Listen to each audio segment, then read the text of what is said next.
Muito bem, meus queridos, dando continuidade ao nosso estudo para o Código de Ética da Imobras, agora com a aula número 2, sobre as normas de conduta profissional. Nós iremos falar sobre as normas de condutas, salvo engano, estão inseridas no artigo 3º ou artigo 4º do Código de Ética. Eu não coloquei aqui, mas está entre o artigo 3º e 4º do Código de Ética. Mas antes de iniciarmos essas normas de conduta profissional, eu trouxe aqui uma pequena classificação que eu fiz para melhorar o entendimento da gente, para a gente não ficar apenas lendo as condutas, são várias condutas aí, para a gente não ficar apenas lendo, mas para a gente ter um método de entender mais rápido essas condutas e facilitar o nosso aprendizado, certo? Então, vocês vão ver aí no material que eu classifiquei, coloquei aqui, para melhor entendimento dessas condutas, vamos considerá-las por 3 esferas. Então, essas 3 esferas que eu classifiquei, veja bem, isso não está no código, mas eu classifiquei e vocês vão ver que vai dar naquilo que eu estou querendo trazer aqui, Horizontal, esfera horizontal, ou seja, vai ser a esfera entre funcionário para funcionário, comportamento em relação aos colegas de trabalho que estejam na mesma posição hierárquica, certo? A conduta vertical, a esfera vertical, que vai ser entre funcionário e o seu superior hierárquico, certo? E também temos a conduta geral. Eu coloquei 3 esferas, mas na verdade são 4 esferas, a conduta geral vai ser a terceira, que vai se tratar de normas relacionadas à empresa, a Imobras de modo geral. E por último, a esfera pessoal, que vai se tratar de condutas relacionadas ao próprio funcionário, certo? Então, a gente vai classificar, eu coloquei uma tabelinha, onde vai estar aí condutas na esfera horizontal, na vertical, na geral e na pessoal, Só para ficar bem organizadinho, para a gente entender com mais facilidade. Então vamos lá, vamos começar, eu coloquei lá no finalzinho, com as condutas horizontais. Horizontais é de funcionário para funcionário, naquela relação de mesma hierarquia, sem de mesma posição, sem haver hierarquia. Então, essas condutas horizontais, elas vão ser a maior parte das condutas, não olhem os incisos não estão na ordem, porque eu saí fazendo, pegando partes, escolhendo, retirando alguns artigos que tem a ver com horizontais e aqueles que tem a ver com verticais, e sair separando, independente da ordem que estejam no código, certo? Mas o que importa é estudar todos eles. Aí veja bem, as condutas horizontais são aquelas que são de funcionário para funcionário. Então nós temos aqui várias delas, são a maioria, quando você for ler esse artigo falando das condutas, das normas de condutas profissionais, você vai ver que a maioria delas é em relação aos outros funcionários, entendeu? Então quando eu falo de horizontal, sempre vai se referir aos outros funcionários. A maioria delas são assim, em relação a outros funcionários, poucos em relação ao superior, e poucos na esfera pessoal, e vindo por segundo aqui, aqueles em relação à empresa de modo geral, certo? Então, a primeira nós vemos aí que é agir com ética, integridade, competência, respeito e dignidade no relacionamento com parceiros, Então veja aí, fornecedores, prestadores de serviços, colegas, membros dos demais órgãos públicos e o público em geral. Então, essa uma das condutas profissionais dos servidores da Imobras. A segunda é pautar as relações com colegas, parceiros, fornecedores, prestadores de serviços e membros dos demais órgãos públicos dentro da verdade e dos princípios éticos, Então, toda vez que existir uma relação com outros funcionários, deve sempre estar pautadas, na verdade e nos princípios éticos. Terceiro, criar relação cordial entendendo e respeitando as limitações e individualidades de cada pessoa. Então veja, né, veja que cada artigo sempre vai tocar nessa questão de respeito, de relação cordial, né, de relação interpessoal, né, e sempre respeitando o outro, né, o outro como funcionário, como colega, como cooperador.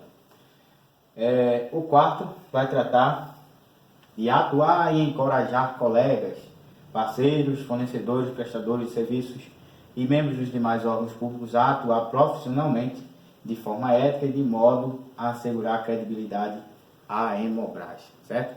Então, atuar e encorajar colegas para atuar, né, de forma ética, né? Então, deve ser observado também essa questão, esse princípio de atuar de forma ética, né? Encorajar os demais parceiros para atuar de forma ética. Seguindo, nós temos aqui relacionar-se com harmonia, companheirismo, né? Então veja que bate também, né? Tem a ver também com a questão de relação cordial, certo? Então nós temos aqui companheirismo para que cada agente público sinta a importância de apoiar e de ser apoiado pelos demais, alcançando resultados maiores que a soma do trabalho individual. Então, veja que essa questão de atuar de forma cordial, de forma harmônica, companheira, também está embasado nessa finalidade de que a soma do trabalho possa ser maior do que a individual, certo? Seguindo aqui, nós iremos ver a continuação, né, dessas normas de condutas, né, que é exercer as funções de autoridade,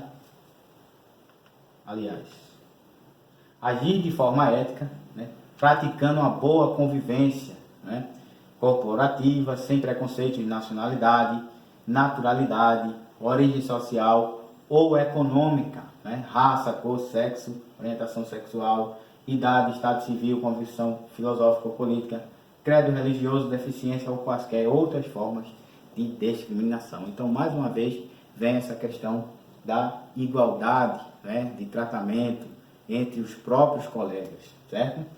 Também nós temos primar por atitudes que incluam e integrem todos os agentes públicos para o atingimento dos objetivos da empresa, tornando-os verdadeiros parceiros da Hemobras.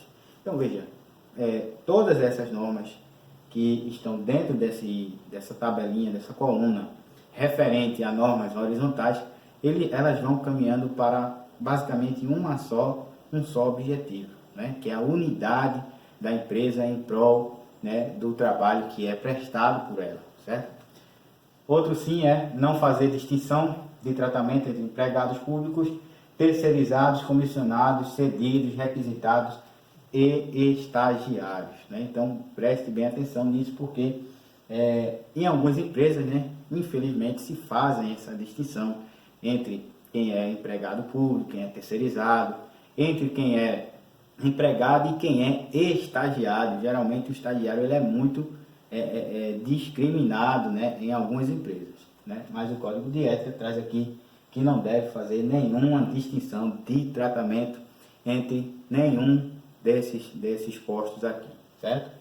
Continuando, né, nós temos aqui primar por uma atitude segura e responsável consigo e com o colega de trabalho, não admitindo situações de risco, observando os procedimentos e regulações previstas, mantendo um ambiente de trabalho adequado, visando a segurança, a higiene, a saúde e o bem-estar coletivo. Então, muita atenção a essa questão de atividades de risco, né, devem ser evitadas tanto pelo próprio funcionário quanto para o seu colega de trabalho, ok? Por último, nós temos relacionar-se com os fornecedores, parceiros de forma profissional, preservando a isenção necessária ao desempenho das suas funções, ok, gente? Então aí nós terminamos as condutas horizontais, certo? Então seguindo agora para as condutas verticais, certo? Que tem a ver com aqueles que são inferiores para com os superiores de forma hierárquica. Então nós temos aqui que no inciso 19, né, resistir, repelir e denunciar todas as pressões e intimidações de superiores hierárquicos, contratantes, fornecedores, parceiros, interessados e de outros que visem obter quaisquer favores, benesses ou vantagens indevidas em decorrência de ações morais ilegais não éticas. Então veja que esses três verbos, né? Resistir, repelir e denunciar, né? Quando o superior ele quiser trazer ali ou criar ali uma vantagem indevida, né? Algum benefício por meio de algo que seja ilegal, que possa manchar a ética, a moral do funcionário ou da empresa, então ele deve resistir, repelir e denunciar, certo? E outro detalhe é que não é só em relação aos superiores, né? Mas como vocês veem aqui, também contratantes, fornecedores, parceiros, interessados e outros, né? Qualquer pessoa que vise, né, obter vantagem, favores e benesses indevidas, ok? O inciso 21 vai tratar sobre comunicar imediatamente aos superiores qualquer ato ou fato contrário ao interesse público, exigindo as providências cabíveis, certo, gente? Então, fala de comunicar aí quando se tratar de interesse, né, contrário, de fato, contrário ao interesse público, certo? É claro que aqui é um conceito jurídico determinado, dá margem a várias situações, mas aí vai depender do caso concreto, certo? Temos agora as condutas gerais, né? Que depois das condutas horizontais, elas são também a maior parte dessas condutas. Nós temos aqui zelar permanentemente pela reputação e integridade da Inmobras, informar e solicitar providências para prevenir situações que possam comprometer a imagem pública e o patrimônio da Inmobras, manter-se atualizado, disseminar o conhecimento da Inmobras, buscando o crescimento da empresa, né? Seguindo, né, o crescimento da empresa e o atingimento efetivo da missão institucional, né? O quarto vai ser pautar seu comportamento profissional pela imparcialidade no julgamento, pela descrição de suas manifestações públicas. Então, resumindo, a maior parte dessas condutas, das condutas gerais, elas vão trazer um só objetivo, né? Que é sempre valorizar a Inmobras, valorizar a imagem da Inmobras, valorizar os trabalhos, aquilo que é desenvolvido, né? As políticas públicas da Inmobras, certo? Mas vamos ver ainda o inciso 10, o inciso 11, né? Que é buscar o melhor resultado global para a Inmobras, mantendo sempre uma atitude de respeito e colaboração com os colegas de trabalho e a sociedade, certo? Exercer suas funções e autoridade visando os interesses da Inmobras, exercendo suas atribuições com eficácia e eficiência, certo, gente? Então, são esses atributos, né? São esses incisos. Veja que vem mais, né? É o inciso 3, inciso 18, né? Adotar princípios, padrões aliados com a responsabilidade pública socioambiental da Inmobras em todas as decisões, atitudes e atividades profissionais, né? Apresentar seu trabalho com um vestuário compatível com o ambiente institucional, levando em conta o tipo de atividade que executa, o público com o qual entra em contato e os hábitos culturais e empresariais da região onde trabalha. Então isso aqui também é uma norma importantíssima, né? Uma norma da empresa que se refere ao vestuário, à vestimenta compatível, certo? Então é também mais uma norma que deve ser observada. Denunciar ato de ilegalidade, a gente já viu nas normas horizontais, né? Aliás, nas condutas verticais, nós já vimos ali tratando sobre denúncia, né? E aqui mais uma vez, inciso 20 repete que é denunciar ato de ilegalidade, omissão, abuso de poder, que tenha tomado conhecimento, indicando elementos que possam levar à respectiva comprovação, né? Então, deve ser observado também que quando se denunciar qualquer ato abusivo, né, ou ilegal ou omisso, deve também indicar elementos que levem à comprovação, certo? Por último, temos guardar sigilo sobre as operações, bem como sobre as informações ainda não tornadas públicas da Hemobras, certo, gente? Então aqui continua, né, de seus parceiros, prestadores de serviços, fornecedores, das quais tenha conhecimento em razão de sua atuação profissional.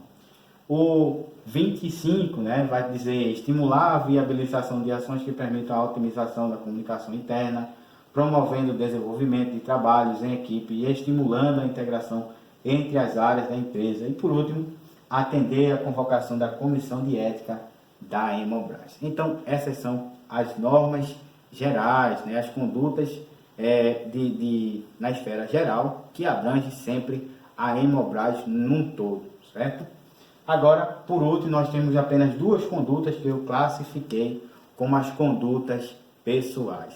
Essas condutas pessoais, né, essa mera classificação aqui, é só para dizer que tem a ver com o próprio funcionário.